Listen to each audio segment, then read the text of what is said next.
Hello everyone. तो उम्मीद करता हूँ आप सब खैरियत से होंगे। बहुत सारे टॉपिक्स थे मेरे पास जिनके बारे में मुझे बात करनी थी या करनी है आगे दिनों में स्टडी के रिलेटेड, लेकिन अभी एक इम्पॉर्टेंट इवेंट या ये कहें कि एक अनफॉरसीन सिचुएशन जो है क्रिएट हुई है JNK के डोडा डिस्ट्रिक्ट में। कुछ घंटों पहले PSA लगा महराज मलिक पे, जो कि डोडा डिस्ट्रिक्ट के MLA हैं। पहले ये समझते हैं कि पब्लिक सेफ्टी एक्ट क्या है। पब्लिक सेफ्टी एक्ट एक टूल कहें गवर्नमेंट के पास है। फॉर एग्जांपल, अगर कोई भी इंसान पब्लिक ऑर्डर के लिए खतरा बने या ऐसा लगे कि इसकी वजह से जो है पब्लिक ऑर्डर जो है डिस्टर्ब हो सकता है, तो क्या किया जाता है, उसके खिलाफ अगेंस्ट PSA लगाया जाता है। जो भी आपके डिस्ट्रिक्ट के मैजिस्ट्रेट होंगे वही ऑर्डर निकाल सकते हैं डिटेंशन का। इंडियन डेमोक्रेसी जो है अब डेमोक्रेसी नहीं रही है, फ्लॉड डेमोक्रेसी बन चुकी है। और JNK के लिए सबसे बड़ा और सबसे ज़्यादा कंसर्न है, क्योंकि हम सब लोगों को पता था कि चिनाब वैली में हमारे लिए एक होप आई थी। चिनाब वैली, मैं ये कहूँगा, ना ही JNK का सबसे बैकवर्ड एरिया है, मैं ये कहूँगा कि चिनाब वैली जो है दुनिया का सबसे ज़्यादा बैकवर्ड एरिया है। इसका सबसे बड़ा रीज़न, जितने भी हमने आज तक MLA चूज़ किए, उन्होंने सिर्फ अपने घर बनाए, पैसा जमा किया, प्रॉपर्टी बनाई और डिफरेंट प्लेसेस में अपनी प्रॉपर्टी ली। ये ऐसे डिस्ट्रिक्ट्स हैं जहाँ पे सबसे ज़्यादा अनएजुकेटेड लोग हैं, सबसे ज़्यादा अनअवेयर लोग हैं, सबसे ज़्यादा एक्सट्रीमिस्ट लोग हैं, सबसे ज़्यादा रिलीजियस बेसिस पे डिवाइडेड लोग हैं, कास्ट पे भी डिवाइडेड हैं यहाँ के लोग। ये वाहिद एक ऐसा एरिया होगा JNK का जहाँ के लोग मेरे ख्याल से रिलीजियस बेसिस पे ही हर एक इंसान को देखते हैं। आपने अगर देखोगा 70% इस टाइम मैं देख रहा हूँ कि 70% हिंदू लोग वो महराज मलिक के डिटेंशन पे खुश हैं। आज़ादी के 78 साल बाद एक MLA आया था, शायद जो चिनाब वैली की किस्मत बदल देता। शायद वो चिनाब वैली को आसमान की ऊंचाइयों पे ले जाता। वो बंदा सिर्फ हम लोगों के लिए, हक के लिए लड़ रहा था।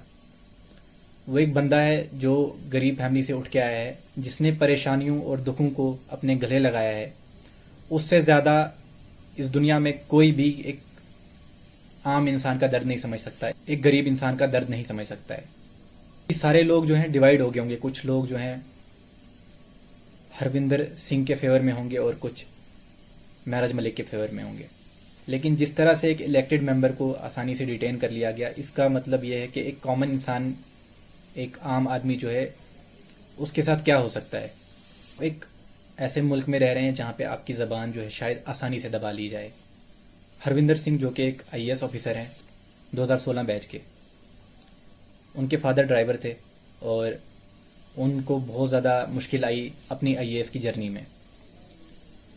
आप में से बहुत कम लोगों को पता होगा उनके जो फादर हैं वो ट्रक ड्राइवर थे। और ये सब कुछ अचीव करना आसान नहीं होता है। एक IAS बनना एक गरीब फैमिली से आके ये बहुत मुश्किल होता है।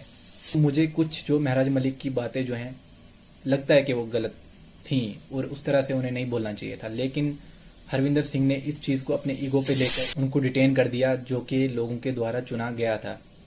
उन्होंने अपने ईगो के लिए लाखों लोगों के होप्स को जो है ख़त्म कर दिया। अपने ईगो को खुश करने के लिए लाखों लोगों का जो है होप दबा दिया। तो मुझे कुछ जो बातें हैं महराज मलिक की जो उनको नहीं करनी चाहिए थी, उनको अपनी लैंग्वेज को सही करना चाहिए। तो आप इस तरह से कंडक्ट नहीं कर सकते चीज़ों को, ये आपके लिए मुश्किल कर देगी और हम सब लोगों का जो होप है, जो हमारा लास्ट होप है, वो भी ख़त्म हो जाएगा। हम चाहते हैं कि चिनाब वैली में अब चेंज आए, अब बदलाव आए। अब हम चाहते हैं कि लोगों को ये बताया जाए कि रिलीजियस बेसिस पे ना लड़ें, रिलीजन के बेसिस पे वोट ना करें। जो ईमानदार है, जो आपके हक के लिए लड़ सकता है, जो गरीबों के हक के लिए लड़ सकता है, उसको वोट दें, उसको चूज़ करें, उसको चुनें। आप कब तक हिंदू मुस्लिम कर करके चीज़ों को चलाते रहेंगे। घर में आप बेरोज़गार हैं, आपके पास कुछ खाने के लिए नहीं है, लेकिन हिंदू मुस्लिम के नाम पे वोट देना है आपको। इल्म हासिल करें और समझे सही और गलत क्या है, हमारे लिए क्या बेहतर है। क्योंकि जब तक इंसान एजुकेट नहीं होता है तब तक वो नहीं समझ पाता है उसके लिए सही क्या है, गलत क्या है।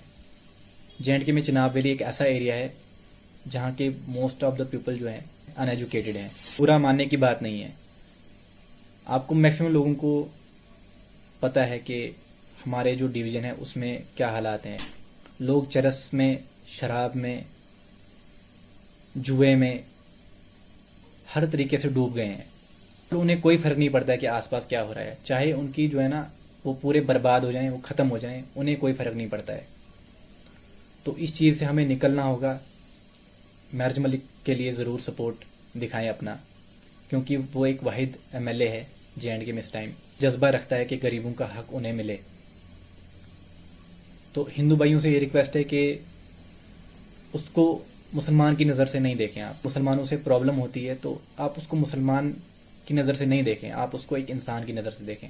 आप जब उसे इंसान की नज़र से देखेंगे तो आप में भी उसके लिए हमदर्दी जागेगी और इसमें आपका ही बेहतर होगा, हमारे डिस्ट्रिक्ट का बेहतर होगा, डोडा डिस्ट्रिक्ट का बेहतर होगा।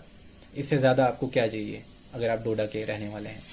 और दूसरे स्टेट्स को कोई फ़र्क नहीं पड़ रहा है, याद रखना, ये बात याद रखना, दूसरे स्टेट्स को कोई फ़र्क नहीं पड़ रहा है। दूसरे स्टेट्स के लोगों को, मैक्सिमम लोगों को, मेजॉरिटी लोगों को कोई फ़र्क नहीं पड़ता है। आप गरीब रहें, अमीर बने, आप भिखारी बने, आप रास्तों पे मांगे या उन स्टेट्स में जाकर भीख मांगे, उन्हें कोई फ़र्क नहीं पड़ता है। फ़र्क पड़ना चाहिए आपकी डिस्ट्रिक्ट को, आपके डिस्ट्रिक्ट के लोगों को। सपोर्ट महराज मलिक।